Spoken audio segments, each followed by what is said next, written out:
All right, folks, welcome to another Maintenance Monday. This is part 2 of talking about RV electrical and testing.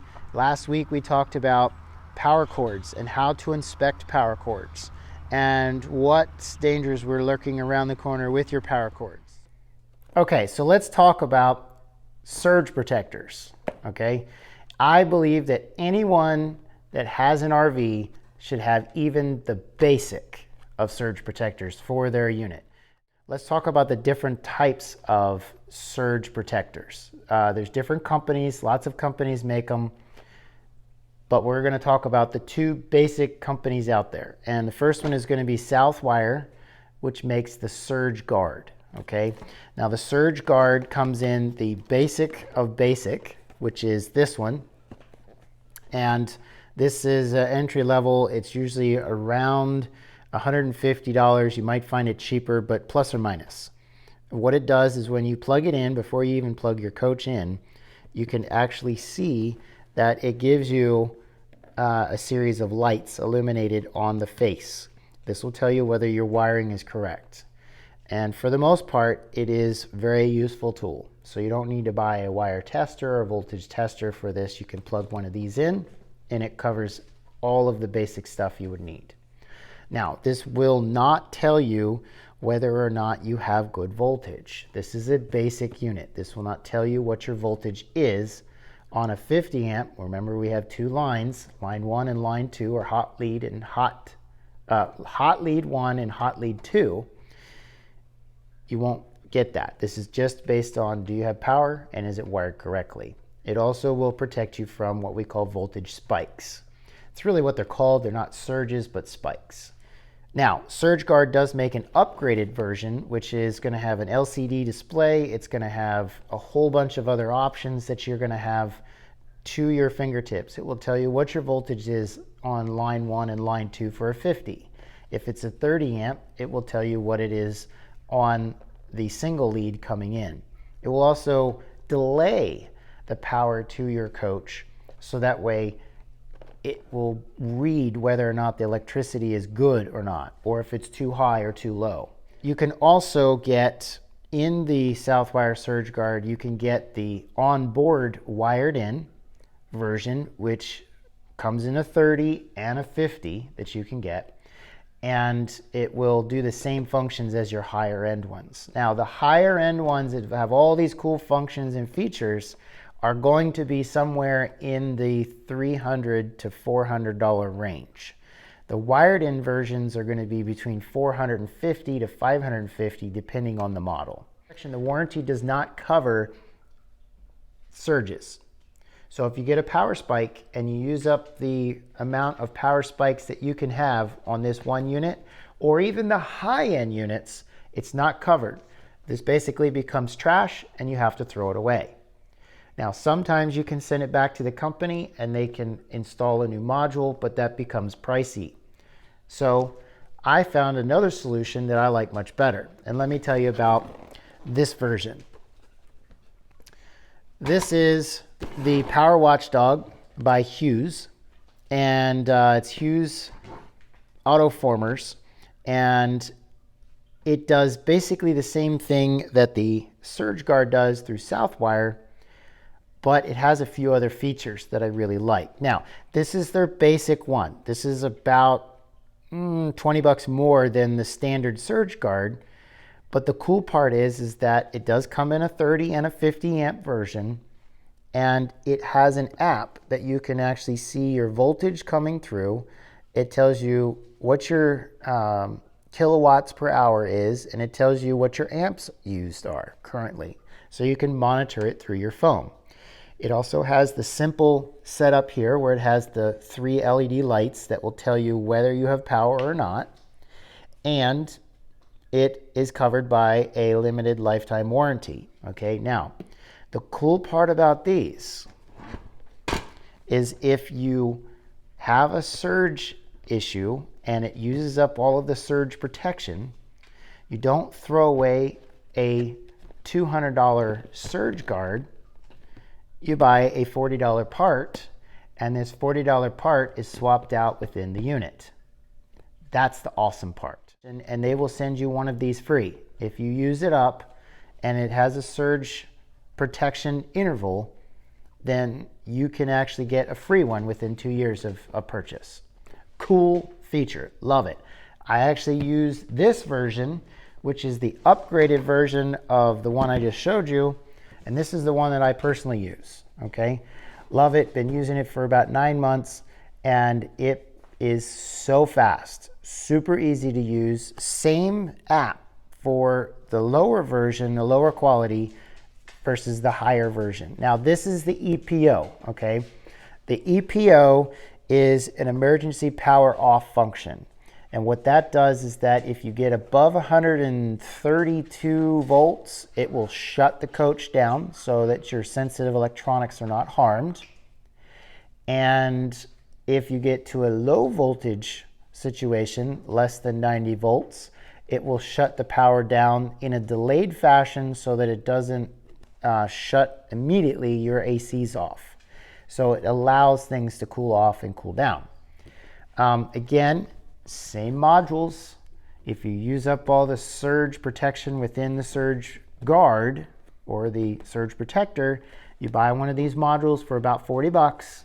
Easy to swap out, instructions are simple, and you're back up and running again. You don't need to spend $300 for one of these, and then when it uses up all the surge protection, you throw it away and you spend another $300. You're spending 10% roughly of what a brand new one would be. Before you go plugging into a power post, it's really important to use a couple of cheap, really inexpensive tools, and it could save your life, okay? And I'm not trying to scare anybody, but I do want you to understand the real reality of this, the real world reality of what can happen if you touch something that is not wired correctly. This tool is by Klein Tools. I like Klein Tools. It's very inexpensive and they're very user-friendly. This is a non-contact voltage tester, okay? This also has a second feature on it, which has an infrared temperature gauge. Another Klein tool that I recommend is this. This is a 3-prong outlet tester. This one is more so not for your voltage testing at the power pole, but more so within your coach. And let's say you have a voltage drop or you have a weird something going on with a GFCI, which is a ground fault circuit interrupter, and it keeps tripping, or you need to test it. This works great for that. We'll show you how that works in just a moment.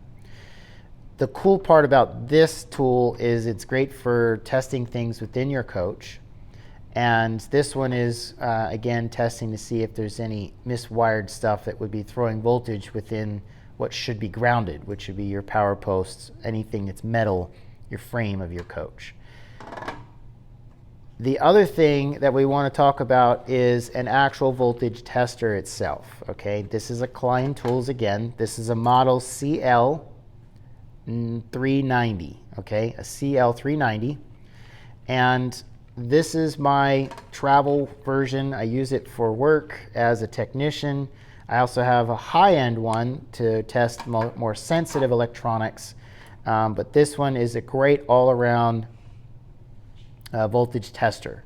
Okay, and it does everything from regular voltage AC/DC, it does 400 amps AC/DC, and it does 40 amp range AC/DC. It will tell you continuity on things and also will test capacitors, say if you need to test within reason and if you know what you're doing, capacitors on air conditions. It will also give you hertz, so you can plug it into an outlet and it will tell you what the hertz range is, and anything that's standard 120 volts should be around 60 hertz. It also has a temperature gauge that you can plug in, and this is a cool little feature if you want to test to see if your air conditioning is working properly. You can get ambient temperatures, and you can also get output flow on your air condition to see if it's actually operating right. This also has a feature of an amp clamp, okay? And you can, looks like the claw, as my kids call it. So you would set this to the 40 amp, or if you're going higher than 40 amps, the 400 amp range, You would then put the wire through the clamp, and then you can test to see what your amperage draw is. This is kind of a cool thing to do too, because you can actually use this tool to see if you have any amp draws and what your current amp draws are, especially if you're doing a lot of off-grid or boondocking. You can use it on the DC side. So you need both AC/DC voltage and AC/DC amps. This one's also cool. If you don't want to buy one of these non-contact voltage testers, this one has it built into the tip. This little lump at the top is actually for non-contact voltage testing. Okay, so you can buy one of these, which is about 40 bucks, or you can buy an all-in-one like this, which is about $90. Okay, this is 20. So out of anything that you should have on your tool arsenal, these two, guaranteed, hands down, you should have. Okay, so let me show you how to use this in a safe way to check an outlet. First, we're going to turn the power on, and it's going to boot up, and it should give you 3 zeros, open, and the word hot. Okay, that does not mean that the thing has failed, but we're going to test this now. So the cool part is, when we plug this into this 3-prong outlet, we're going to have a green light, hopefully. We're also going to have a voltage readout of whatever it is, and it will tell us whether it's correct or not. Not sure if you can see that. Well, the cool part about this feature is it has a 10-second memory. So I can pull it out and I can hold it up and read it.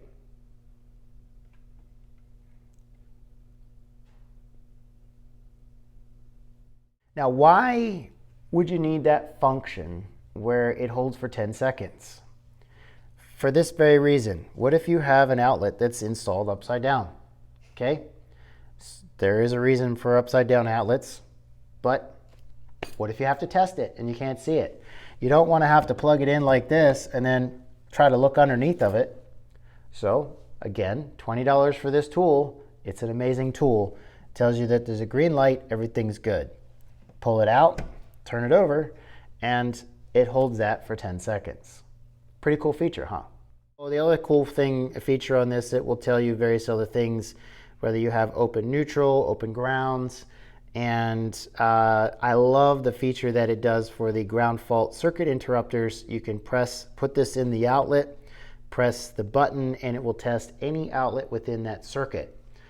So I always recommend that you do that periodically, once a month, once a quarter. Check to make sure your GFCIs are working properly, because if they're not going to protect you.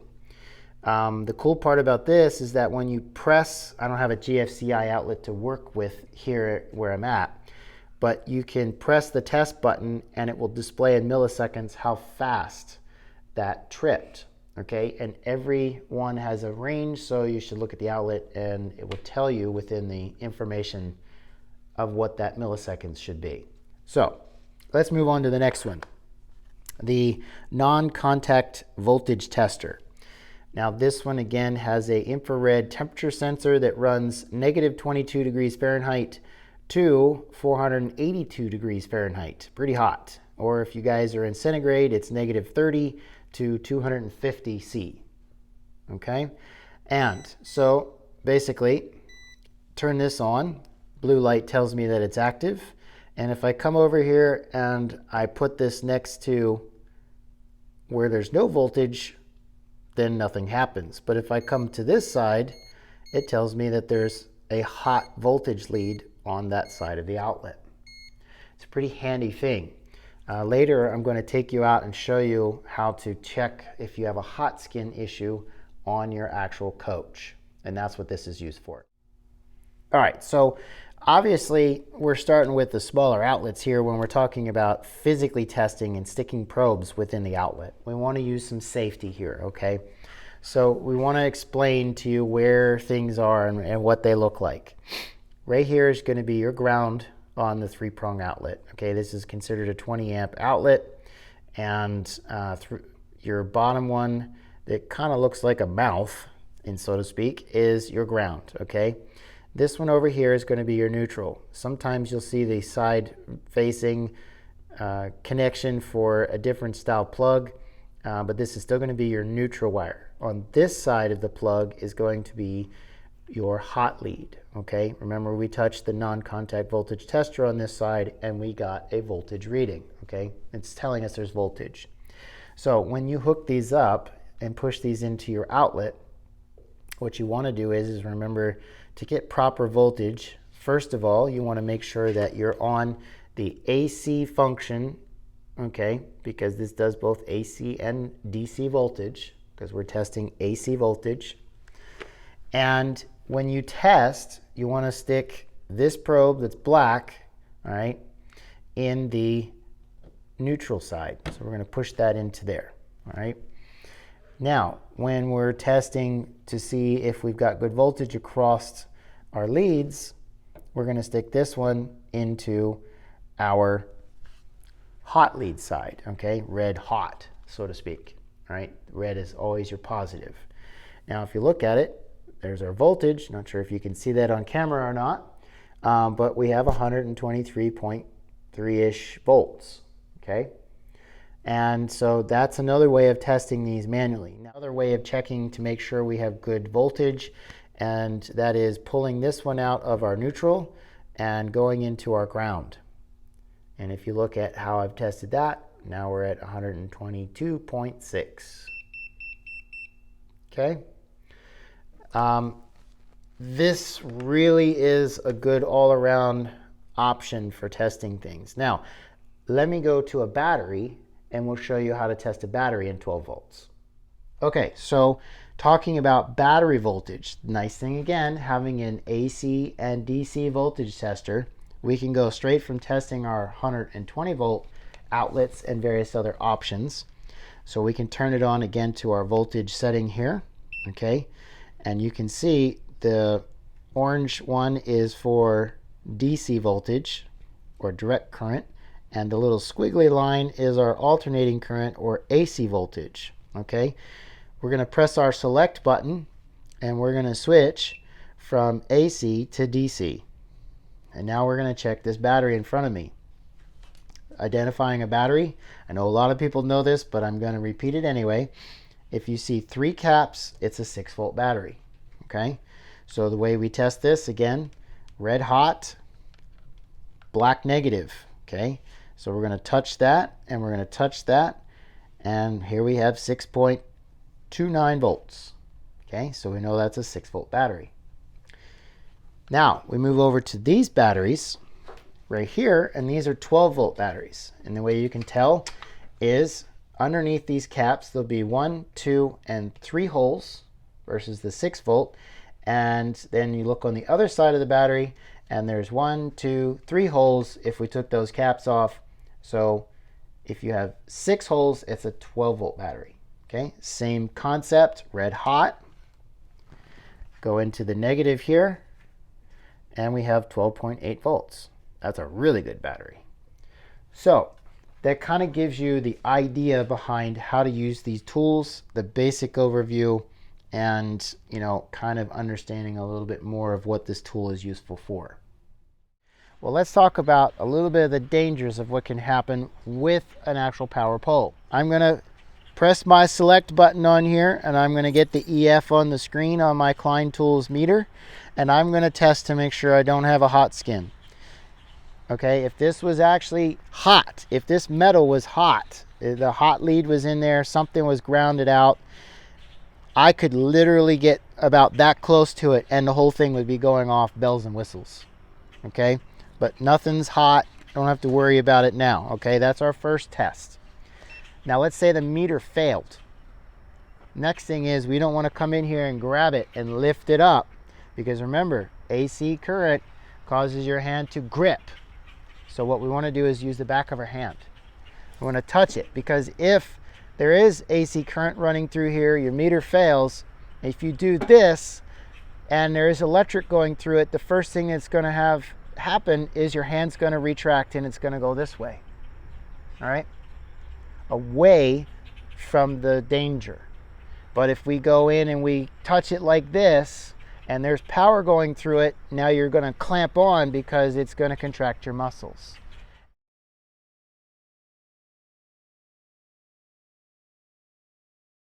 20 amp, 30 amp, 50 amp. Okay.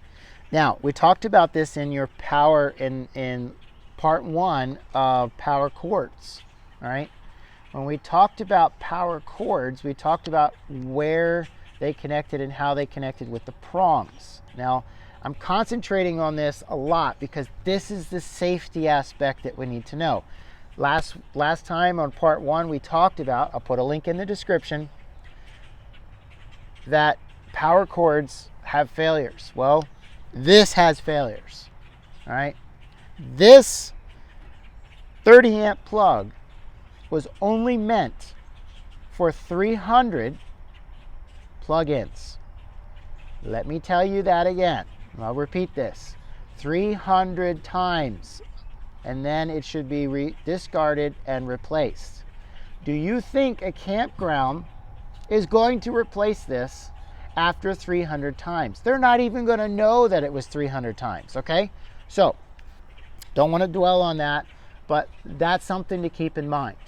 If your plug is loose, if there's something wrong, something doesn't feel right, contact maintenance at the front desk of your RV park and have them come out and check the pole. That's important because a lot of the problems originate when you're coach from this right here. All right. So now let's say you don't have one of those nifty little sophisticated pieces of equipment that we talked about with surge guards and surge protectors and all kinds of things. How do you test the actual pole? All right, so let's start with how to do that. We don't have anything but this, so let's test it. All right, I already showed you how to do it on a wall outlet. It's the same basic thing here. Okay, so we're going to turn on our voltage tester. We're going to make sure we're on AC. Yes, we are. It's on auto, which we want because it'll auto detect what kind of voltage readings we have. We're going to come in here and we're going to stick into here. All right, now we don't have any voltage coming through. Well, that's because we haven't turned the actual breaker on. So let's turn it on. Well, we have 123 volts. Okay, so if you look at this again, checking our ground, 123 volts. All right, so we know if we're plugging into a 30 amp, that's good. All right, so let's talk about testing a 50 amp plug, okay? The 50 amp plug, we're gonna look at it in the aspects of where our hot leads are. Hot lead, neutral, ground, okay? So we test this in a diamond shaped pattern. So if you look at it, it's going to be here to here, here to here, here to here, here to here. Okay, so let's test this first. All right, so we're going to go black lead into our ground, and we're going to test the top half of our, okay, do need to turn the power on.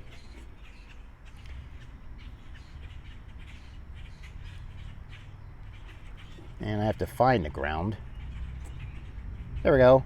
So 122.9. Now I'm going to take this and I'm going to test my other lead, 122.6. Okay. Now I'm going to switch and I'm going to come down and check my neutral. I'm going to move my hand here and I'm going to test my neutral. It's 122, 123. Take this off again, keeping in that diamond pattern. And we're going to come over to here and it's 122.8. Okay. The cool part about the amp clamp, if you're not testing amperage, you can see what I've done with it right here. You can clip it onto the side, and that's the nice part about that. It's a handy dandy tool you can use. All right, so something else to remember, okay, is that you don't always need to use this if you have one of these, okay? This is the Watchdog. This is my personal one that I use, and you always want to make sure that you have the power off at the post before you plug in or unplug, okay? And that's important. Always make sure that you turn off the power before you plug in or unplug, all right? Push this in and plug that in, okay? Now, this is actually going to, this is the EPO version, all right? So this is the $350-ish one. In 4 seconds, it's going to know whether it's got good power or not as soon as I turn it on. If it does not have good power, meaning lead or line 1 and line 2 has good power leads coming in somewhere in the 120 something volts, then it's going to alert me. Okay, so we're going to turn this on. The bulldog should turn white. 4 seconds later, I heard a click. Now it's powered up. It's sending power to my coach. Okay, if this was a problem, or it sensed a problem, it would turn red and it would trigger an error code down here within a number, and then you would just go and it would find it in the manual. But this is also a cool feature. I'll pull my handy dandy cell phone out if you want to zoom in on this, and we go to the Power Watchdog app.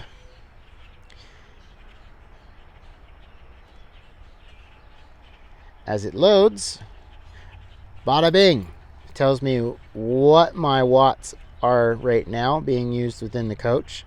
It tells me my total energy that I've used since I've plugged it in. It's accumulated, so it doesn't ever go away unless you reset the stats. So it tells you what your kilowatts per hour are. It tells me what line 1 is, 123 volts. We just measured that, remember, with our voltage tester. Tells me what my amps is on line 1, so I'm pulling 5.3 amps right now. Tells me that line 2 is 120 volts and I'm pulling 14.2 amps.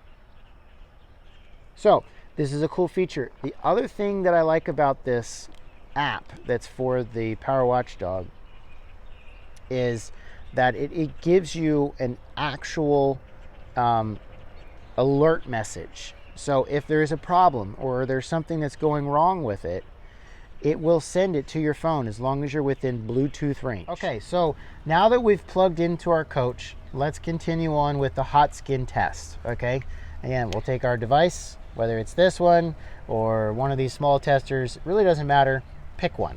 Okay, so we've been using this, let's just stay with it. So we're going to put it on the voltage setting, hold in our button until we have EF, and then we want to go to wherever there's bare metal.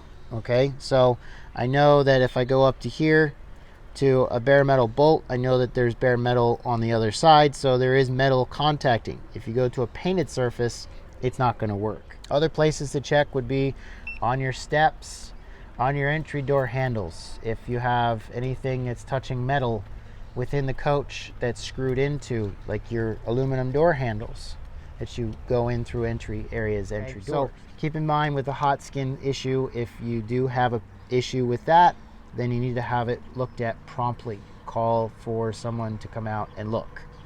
It can be very dangerous.